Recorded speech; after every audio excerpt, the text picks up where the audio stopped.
Tim Ferriss's podcast has shaped many of my present day interests, and even now, 400 episodes or 400 odd episodes after I first began listening to the podcast, it still has a very beneficial influence on my life. The specific episode that I want to talk about today is a recent edition of the Tim Ferriss Show, where he had a conversation with Yuval Noah Harari. Now, Yuval is most famous for his book about the history of the human species, Sapiens, and the follow-up to that, which was Homo Deus, and then the follow-up to that, which was 21 Lessons for the 21st Century, I think it is, or 21 Lessons from the 21st Century. I don't know, doesn't really matter. It says a lot about Yuval that I am a massive fan of his, like a really big fan of his. I'm really fond of the guy, and I haven't actually read any of his books. I'm purely a fan of his on the basis of the speeches that I've heard him do, and also the conversations that he's had with other people on conversations on podcasts and talk shows and the like. This conversation, in terms of my enjoyment of it, was no different.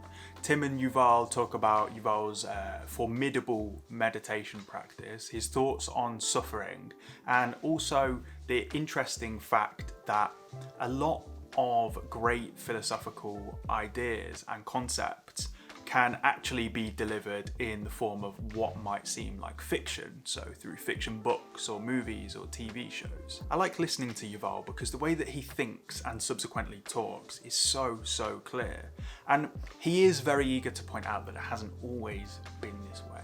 He gives a lot of credit to his clarity of thought, to his consistent, and I mean really consistent, Vipassana meditation practice. Vipassana meditation is essentially following your breath. I'm not sure if it's exclusive to that. I think it is. I think it's following your breath as you breathe in and as you breathe out. So you could focus on in, out, inhale, exhale. You can count your breaths, and that is the specific meditation style that Yuval mostly uses. Also myself, actually, just because it's one of the more easier styles of practice. I also try and do something which I think might be called like living awareness, where I guess you kind of skip the focusing on a particular thing and you just try and become aware. That is a lot harder than it might sound. I just want to share a quick bit of the interview, or a quote from the interview from Yuval talking about his initial experience with Vipassana meditation, where he first tried to follow his breath. This was an extremely humiliating and important experience because it made me realize for the first time in my life that I have almost no control over my mind. That, you know, I was doing my PhD at Oxford. I thought I was a very intelligent person, very smart, and, you know, my mind is a tool, and I have absolutely no control over it. I give it this very simple task and it can't do it. So he's obviously talking about following the breath there, just this simple task of following the in breath and then the out breath. And usually, if you're counting your breaths, I think usually you will go 1, 2, 3, 4, 5, 6, 7, 8, 9, 10. You get it. So he continues.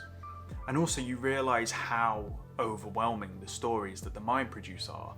Gradually over time, it made me realize, you know, if you can't focus on the simple reality of your breath coming in and out of your nostrils without being overwhelmed by some story generated in your mind, how can you hope to understand the financial system of the world, the geopolitical system, what's happening in Israel or the Middle East? Much bigger things.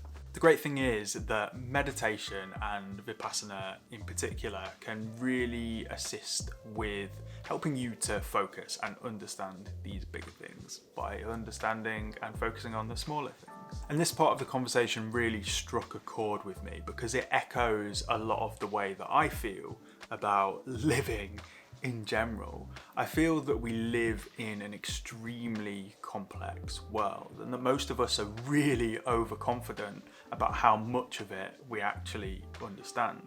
Meditation as a practice can help reveal this lack of understanding, the lack of control that we have over our minds, and then it can also help us to overcome those difficulties.